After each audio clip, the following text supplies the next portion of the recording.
এ ওয়াজ করতে এই নাটোরের ভিতরেই ওই সাইডে সিংড়ার ওই সাইডে আমাকে একজন মুরব্বীরা, হুজুর খবরদার বৌমা করবেন না, বউ দজ্জাল। আপনার এলাকার বৌমা আছে? কেবা মুরব্বী আপনার ছেলে আছে, বিয়ে করেছেন? মাশাআল্লাহ। বৌমা বৌমা আগে আমার ছেলে ভালো ছিল, কিন্তু বিয়ে করার পর থেকে বউ যে কি কান পড়া দিছে আর বাপ মা দুই চোখে দেখবার পারে না। শাশুড়ির সামনে বলে, আম্মা আমি মাদনগর বাজারে যাচ্ছি, আপনি ডাব খাবেন না গ্লুকোজ খাবে? আম্মা। বউ বলে, আমার মাও দুটাই খায়, ডাবও খায় গ্লুকোজও খায়। কি এখন বলতেছে আমি দুটোই কিনবো। এ বলে মাদনগর বাজারে যাচ্ছে, মা দরজার দাঁড়ায় আছে, মায়ের দিকে একবারও তাকায় না। মা বলতেছে, আমি দরজায় দাঁড়িয়ে আছি, গত সপ্তাহে পান কিনে দিছিস 10 টাকার, আমার পান ফুরে গেছে, আজকে আমার জন্য 10 টাকার পান আনবি? ছেলে বলতেছে, এই জন্যই তো তাকাই না, খালি খাই খাই, নিজের মায়ের ব্যাপারে খাই খাই, আর শাশুড়িকে আম্মা বানায় ডাব গ্লুকোজ কিনে দিবার চায়। এইরকম বেটার নামে পাটা আছে না নাই? এই পাটাক যদি বিয়ে করেন, ওর বউ কোনোদিন বৌমা হবে? কথা কন না কেন? বৌমা হবে? বউ দজ্জাল হবে। দেখবেন বাংলাদেশের অনেক বউয়েরা নিজের বাপ মাকে পছন্দ করে, শ্বশুর শাশুড়িকে পছন্দ করে না। ঈদের বেলায় খালি কানে ফুসফুস করবে, আমার আব্বা কি দিবে, আমার বাবা কি দিবে, আমার মাও কি দিবে। কিন্তু শ্বশুর শাশুড়ির জন্য যদি কিছু বলে, তখন বলে এরা বুড়া হয়ে গেছে, এরা আবার কি করবে, নতুন কাপড়। এরকম বউ আছে না নাই? একটু মনোযোগ দিয়ে শুনবেন। ওমর ফারুক বললেন, মা আমার আব্দুল্লাহর সঙ্গে তোমার বিয়েটা দিয়া তোমাকে আমার বৌমা বানায় আমার বাড়িতেই তোমাকে অধিকার দিবার চাই। মেয়েটা বলতেছে, আমির আল মুমিনিন, আপনার আব্দুল্লাহর চাইতে ভালো ছেলে কি দুনিয়াতে নাই?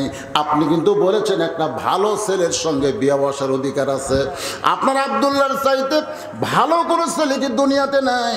ওমর ফারুক বললেন, মা আমার দুই চোখে আমার আব্দুল্লাহর চাইতে ভালো কোনো ছেলে নাই। মেয়েটা বলতেছে, আমির আল মুমিনিন, আমি একটা ছেলের নাম বলবো, দেখেন তো ছেলেটা পছন্দ হয় কিনা। ওমর ফারুক চুম করছে, কে রে, এই 6 বছর ছোট্ট মানুষ জেলখানায় 12 বছর কাটাইলো, এই মেয়েটা ভালো ছেলের খবর কেমনে দিবে? ওমর ফারুক ঠাট্টা করে বললেন, বলো তোমার কাছে ভালো কোন ছেলের খবর আছে? মেয়েটা বলতেছে, ছেলেটার নাম হলো হোসাইন, বাবার নাম হলো হযরত আলী, মায়ের নাম হলো খাতুনে জান্নাত ফাতেমা, আর নানার নাম হলো মুহাম্মাদুর রাসূলুল্লাহ সাল্লাল্লাহু আলাইহি সাল্লাম। এখন বলেন তো, আপনার আব্দুল্লাহ ভালো না হোসাইন ভালো? আপনাদের কাছে কে ভালো? জোরে কর না, কে ভালো? কেমন ভালো? জোহরের নামাজের প্রথম রাকাতে 4 রাকাত ফরজ না? এই জোহরের ফরজ কয় রাকাত? প্রথম রাকাতে প্রথম সেজদায় রাসূল 3 বার সুবহান রাব্বিল আলা কছে, কিন্তু দ্বিতীয় সেজদায় যায় আর মাথা তোলে না। 100 বার সুবহান রাব্বিল আলা কয়, কিন্তু নবী মাথা তোলে না। সাহাবের কয়, কে রে, আল্লাহ নবী কি ঘুমাইলো নাকি? কিন্তু কোন সাহাবী তো মাথা তুলে এরকম দেখবি সেই সাহসও নেই, কারণ আল্লাহ কোরআনে বলেছে, মাতাকুমুর রাসূলু ফাখুযুহু ওয়া মা নাহাকুম আনহু ফান্তাহু।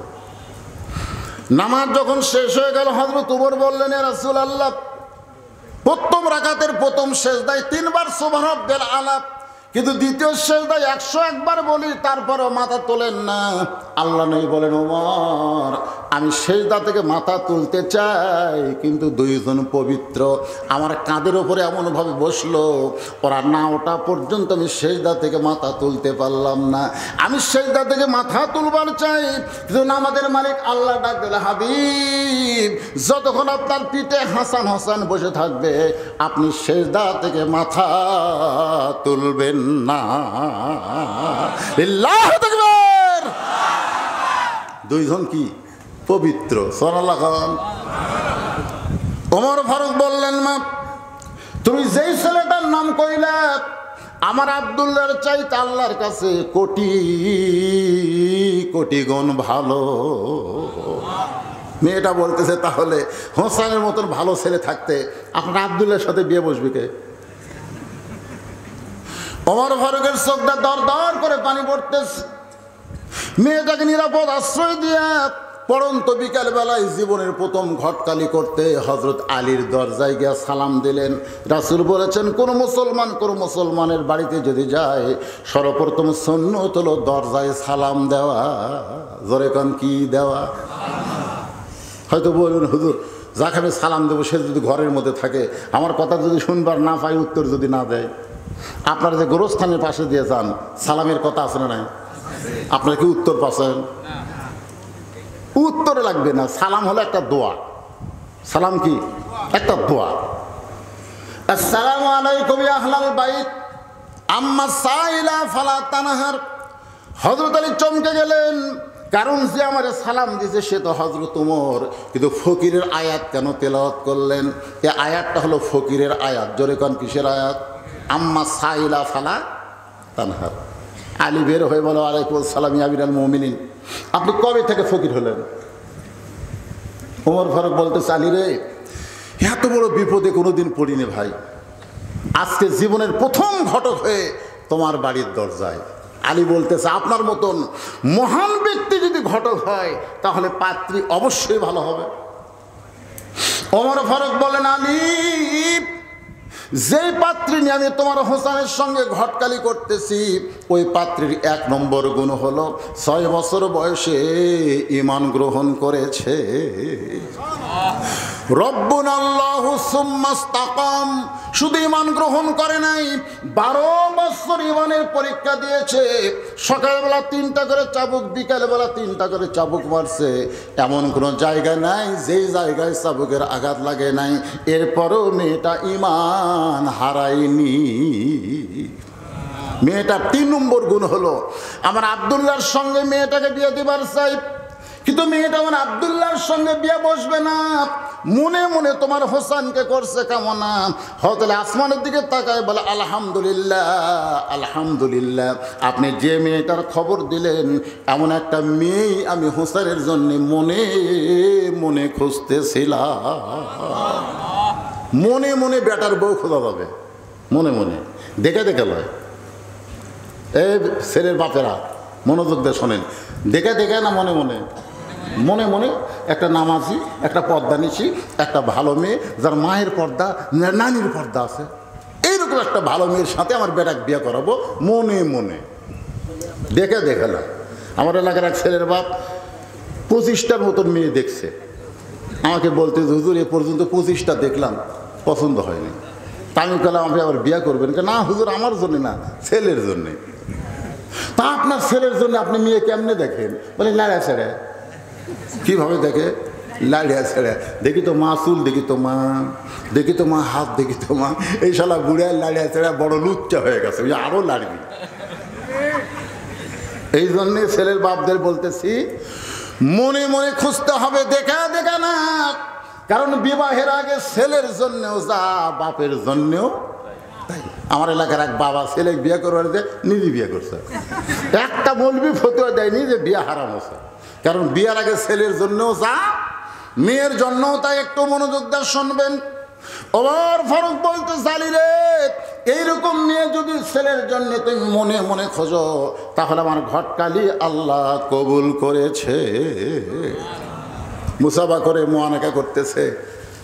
এমন সময় হোসেন ঘর থেকে বের হয়ে বলতেছে, আমিরাল মুমিনিন, আমার বাবাকে বুকের মধ্যে নিয়ে যেভাবে খুশি দুইজন হয়েছেন, মনে হয় বিয়ে আপনারাই করবেন।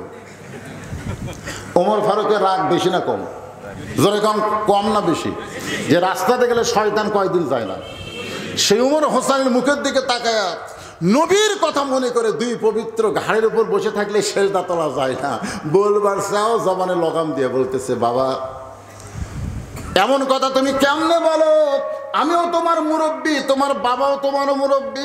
আমরা দুই মুরব্বী মিলে যদি সিদ্ধান্ত নেই তুমি কি গ্রহণ করবা না?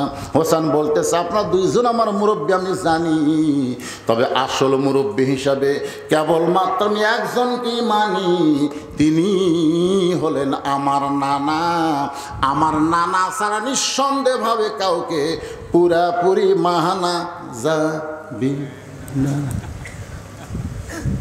আজকে এইটা নিয়েও বাংলাদেশে তর্ক, সাহাবীরা মিয়ারে হক, নবীও মিয়ারে হক, সাহাবীরাও মিয়ারে হক।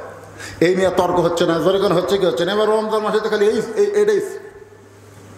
হোসাইন বলতেছে আপনি আমার মুরব্বী, আমার বাবা আমার মুরব্বী, আমি জানি সম্মান করি, কিন্তু আসল মুরব্বী আমি একজনকেই মানি। কুল, আল্লাহ বলেছেন হে রাসূল আপনি বলেন, ইন কুনতুম তুহিব্বুনাল্লাহ ফাত্তাবিউনি, কেউ যদি আমি আল্লাহকে পাবার চাই, আপনি নবীকে ইত্তেবা করা ছাড়া পাওয়ার কোনো রাস্তা, জোরে বলেন, রাস্তা নাই। একটু মনোযোগ দিয়ে শুনবেন। ওমর ফারুক বলে, হোসেন তুমি কি বলবার চাও? হোসেন বলতেছে মনে কষ্ট নিয়েন না, কয়দিন আগে আমি স্বপ্নে দেখলাম আমার নানা ঘরের মধ্যে শুয়ে আছে। আমি হোসেন দরজায় গিয়ে বললাম, নানু ভাই আমি হোসেন একটু ঘরের মধ্যে ঢুকবার চাই। আমার নানা বলতেছে এখন ঘরের দরজা খুলবো না, কারণ জান্নাতে আরাম করতেছি। আমি হোসেন চমকে গেলাম, না ভাঙ্গা ঘরের মধ্যে কথা বলতেছে, আর নানা বলে আমি জান্নাতে আরাম করতেছি। দরজা না খুললে কি হবে? জানলার ফাঁকটা তাকায় দেখি আমার নানি উরাত বালিশ বানায় দিছে, আর আমার নানা সেই উরাতে মাথা দিয়ে শুয়ে আছে, নানি চুলের মধ্যে হাত দিয়ে বিলকি করতেছে। আমি জানলা থেকে বললাম, নানা ভাই নানির উরাতকে বালিশ বানিয়ে শুয়ে থাকলে কি জান্নাতে থাকা যায়? আমার নানা বলে, হোসেন রে তুই ছোট্ট মানুষ, তুই বুঝবি না, তোর নানির মতন বউ যদি কেউ ঘরে পায়, ওই ঘরটা আল্লাহর জান্নাত হয়ে যায়। সুবহানাল্লাহ, জোরে গান। তোর নানির মতন বউ যদি কেউ ঘরে পায়, ওই ঘরটা আল্লাহর কি হয়? এই কথা কন না কেন, কি হয়? আপনারা কেমন বউ পাচ্ছেন? আমি কয়েকদিন আগে 5 বিবির মাহফিলে বললাম, যে ভারত আমাদের বাবরি মসজিদ ভাঙ্গা রাম মন্দির নির্মাণ করলো, ভারতে কি মন্দির বানানোর জায়গা আছে না নাই? জোরে করে আছে না নাই? তাহলে মসজিদ ভাঙ্গা ওই জায়গায় মন্দির বানায় ভারত বুঝাই দিল ভারত হলো মুসলমানের 1 নম্বর শত্রু, কারণ মসজিদ ভাঙ্গা মন্দির বানাছে। আর সেই ভারতের চ্যানেল স্টার জলসা জি বাংলা যে মেয়েরা দেখতেছে, ওই মায়েদেরকে বলবো, মা যে হিন্দুর বাচ্চারা আমাদের মসজিদ ভাঙ্গা মন্দির বানালো, তাদের কোনো চ্যানেল বাংলার কোনো নারী দেখবে? জোরে বলেন না, জোরে ঘর পারলেন না কেন? আপনার বউগুলা মনে দেখে দেখে আপনার লজ্জা করে না? ভারতের প্রত্যেকটা নাটকের মধ্যে হিন্দুদের পূজা আছে না নাই? জোরে ঘর আছে না নাই? তো মুসলমানের ঘরে কোরআন তেলাওয়াত না হইয়া স্টার জলসা জি বাংলা নাটক চলার কারণে হিন্দুদের পূজা লো করে বাঁচে, আপনার লজ্জা হয় না? আমি ওই সমস্ত মায়েদের বলবো যারা স্টার জলসা জি বাংলা দেখছেন, আবার রোজাও রাখছেন, আবার নামাজও পড়েন, মরার পরে মুসলমানের সঙ্গে হাসর নাসর হবে না। মান তাশাব্বা বিকওমিন ফাহুয়া মিনহুম, যে যাকে মহব্বত করবে তার সঙ্গে তার হাসর হবে। জোরে কথা কন না কেন? ভারত আমাদের আপন না শত্রু? ভারতের সব কিছু বয়কট করা লাগবে, ভারত চলবে না। কারণ আমাদের মসজিদ, বাংলাদেশে যারা নামাজ পড়ে না তারাও জীবনের চাইতে মসজিদকে ভালোবাসে। জোরে কোন কথা, ঠিক কিনা? আচ্ছা, আপনাকে মাদনগর মসজিদ যদি কেউ ভাঙবার আসে, তাহলে নামাজেরা বাধা দেবে না বেনামাজেরাও দেবে? তুই তো নামাজ পড়ে না, মসজিদ ছুঁয়ে লাভ কি, ভেঙে দাও। বেনামাজেরা বলবে নামাজ না পড়ি রে, মসজিদ আল্লাহর ঘর, যেমন তেমন। আমার এলাকায় 2 বেনামাজি ঝগড়া লেগে বলতেছে, বিশ্বাস যদি না করিস মসজিদ সেরকম সব। আমি বললাম, কে রে তোরা তো নামাজ পড়িস না? নামাজ না পড়লে কি হবে হুজুর? মসজিদ আল্লাহর ঘর। এখন আপনারা বলেন, 400 বছরের পুরাতন বাবরি মসজিদ ভাঙ্গা ভারত রাম মন্দির বানায়া বাংলার মুসলমানের কলিজায় আগুন ধরায় দিছে। জোরে কোন কথা, ঠিক? আরো করে বলেন ঠিক? তাহলে আমার বাড়িতে, আমার ঘরে ভারতের চ্যানেল চলবে কেন? সবচাইতে বড় যুদ্ধ হবে বদর যুদ্ধ, যদি কেসি দিয়া ডিশের লাইন কাটা পারেন। পারবেন? একজনও কথা কয় না।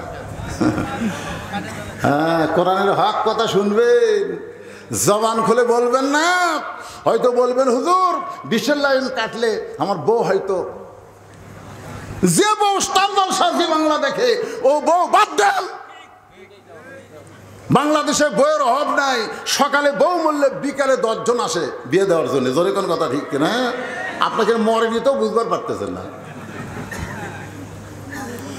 আমার মায়েরা যারা পর্দার অন্তরালে মনে কষ্ট নিয়েন না মা, একটু মনোযোগ দিয়ে শোনেন। হোসাইন দৌড়ে এসে বাবার হাত ধরে বলতেছে, বাবা আপনি সত্যি করে বলেন তো আমার মা আপনার কেমন বউ ছিল? আপনি যেমন ভালো মেয়েকে বিয়ে করে আপনার ভাঙ্গা ঘরকে জান্নাত বানাইছেন, আমার নানা যেমন ভালো মেয়ে বিয়ে করে ভাঙ্গা ঘর জান্নাত হয়ে গেছে। আমি হোসাইন তেমন একটা মেয়েকে বিয়ে করতে চাই যে মেয়েটা আমার ঘরে আসলে আমার ঘরটা দুনিয়ায় আল্লাহর জান্নাত হয়ে যায়। ভাবিয়া করিও কাজ, করিয়া ভাবিও না। এখানে যত মানুষ আপনারা শুনতেছে, আপনারা একটু গল্প বন্ধ করেন। এই ভাই, এই আপনারা একটু কথা বন্ধ করেন, ইশারার দ্বারা কাম করেন। এখানে যত মানুষ আপনারা বসে আছেন, কারা কারা বিয়ে করেননি হাত তোলেন তো দেখি। যারা বিয়ে করেননি বারে তারা হাত তোলেন।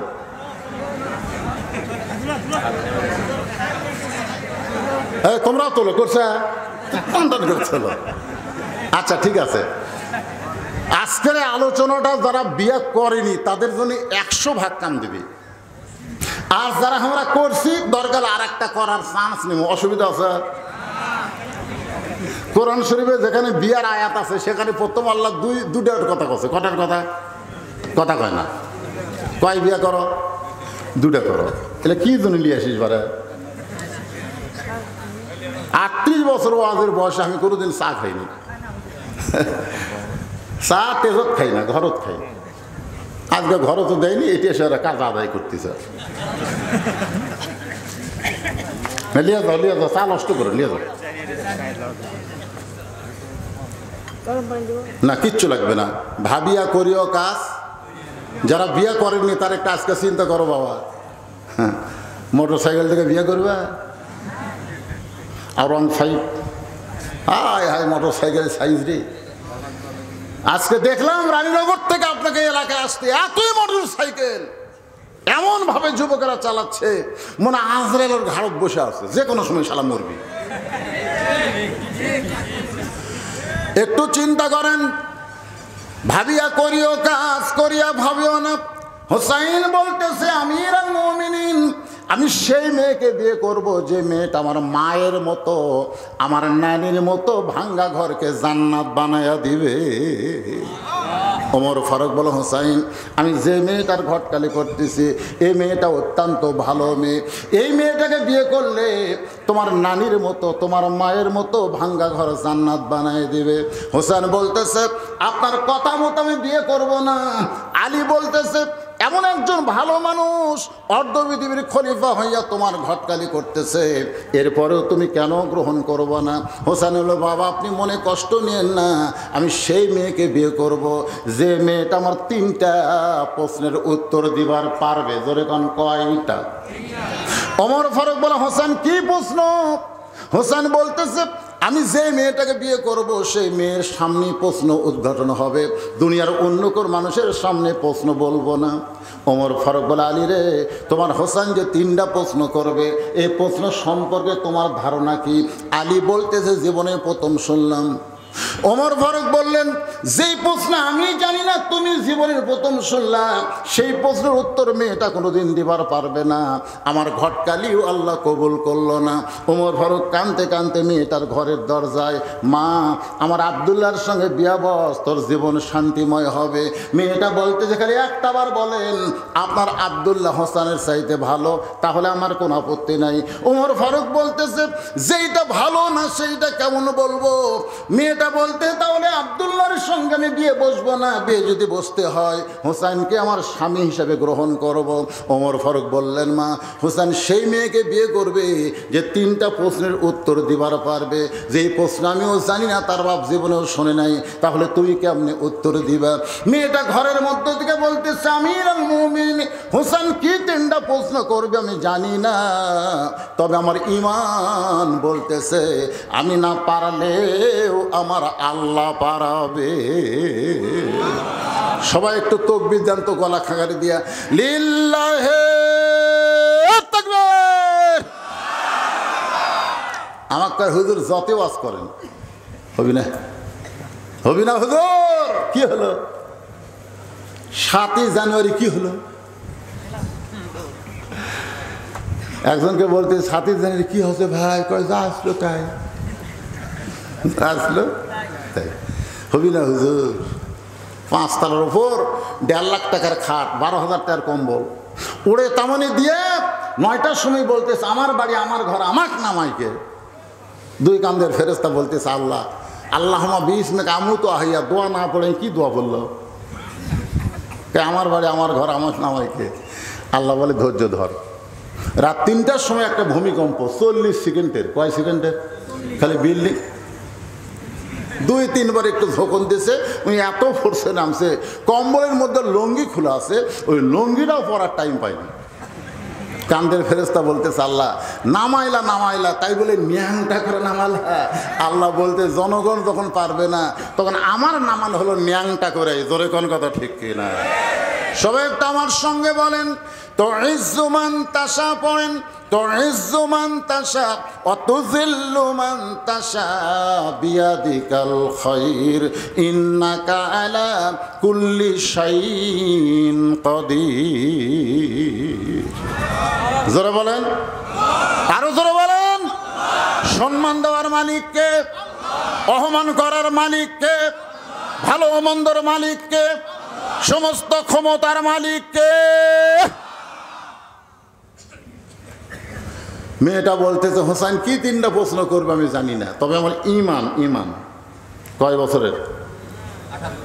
18 বছরের না 12 বছরের। আমার ইমান বলতেছে আমি না পারলেও আমার আল্লাহ পারাবে। সঙ্গে সঙ্গে হযরত ওমর দৌড়াইছে। আলী বলতেছে এখনই মন খারাপ করে গেলেন, আবার দৌড়াইলেন। বলে তারিখ করবো ভাই। হোসেন বলে কিসের তারিখ? বলে তুমি তো 3টা প্রশ্ন করবা, মেয়েটা তার উত্তর দিবার পারবে কি পারবে না তারই তারিখ। আলী বলতেছে যেই প্রশ্ন আপনিও জানেন না আমিও শুনিনি, সেই প্রশ্নের উত্তর মেয়েটা কেমনে দেবে?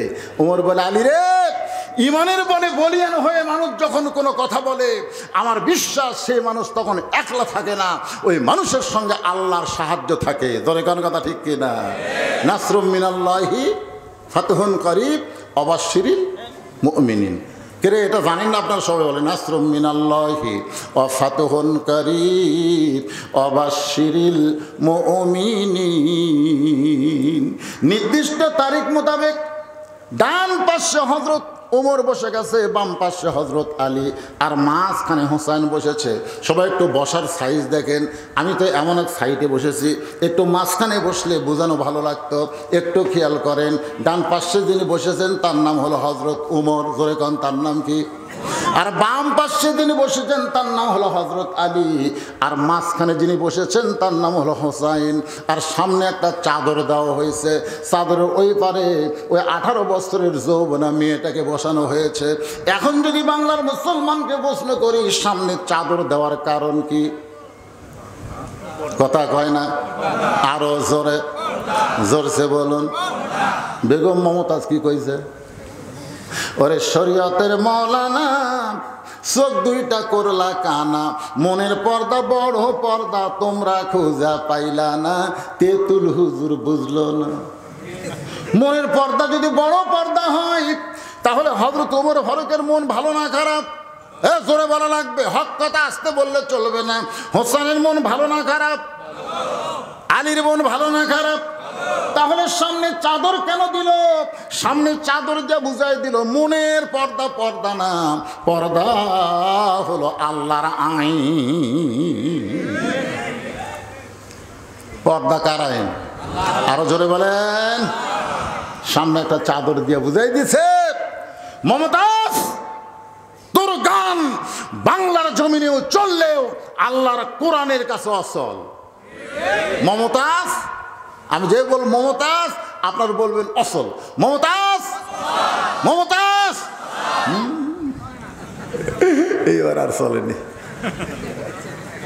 মমতাজ যখন ঠকার খবর পেলাম, আমি গভীর রাত্রে 4 রাকাত নামাজ পড়ছি ভাই। এই মেয়াটা আমার যা জল আছে বুঝলেন। আর একজন মরা হারার পরে খুব খুশি, তা না হলে মাহিয়া মাহি নাম শুনছেন? এই শালা ভোট চাওয়ার সময় বোরকা পরা ভোট চায়, আর সিনেমা করে ন্যাংটা হয়ে। ধর্মের নামে ব্যবসা কারা করে? আলেমরা কোনো ব্যবসা করে না, ধর্মের নামে ব্যবসা তারাই করে। ভোটের আগে যারা দাড়ি রাখে, মাথায় টুপি দিয়ে পাঞ্জাবি পরে ঘরে, ভোট গেলে আর মাথায় টুপি থাকে না। ধরে কথা কন না গে, তুই সিনেমা করিস নাই কে, তুই আর বোরকা পড়ছু কে? আর একটা ঠকি যাই হাসানুল হক ইনু, ই ঠকা যা খুশি হচ্ছি ভাই। লালন সেতু থেকে কুষ্টিয়া পর্যন্ত যারাই গেছে খালি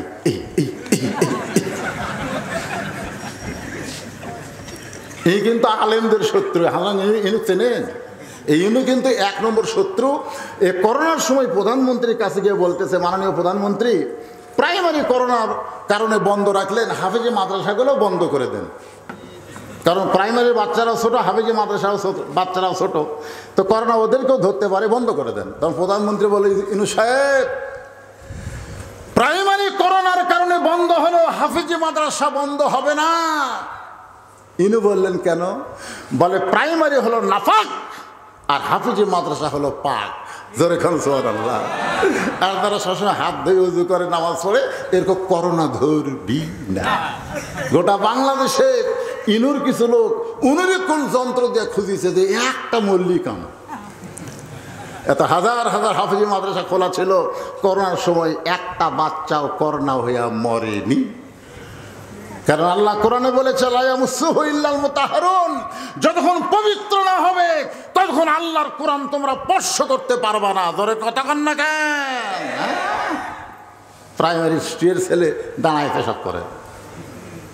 আমি বললাম, কে রে বাজান, বস, কেমনে পেশাব করা লাগে তোর স্যার শিখাইনি? খালি মুচকে মুচকে হাসে। হাসিস খেন? বলে, চাচা পেশাবখানার যায় দেখি আমার স্যারই খাড়া হয়ে পেশাব করে।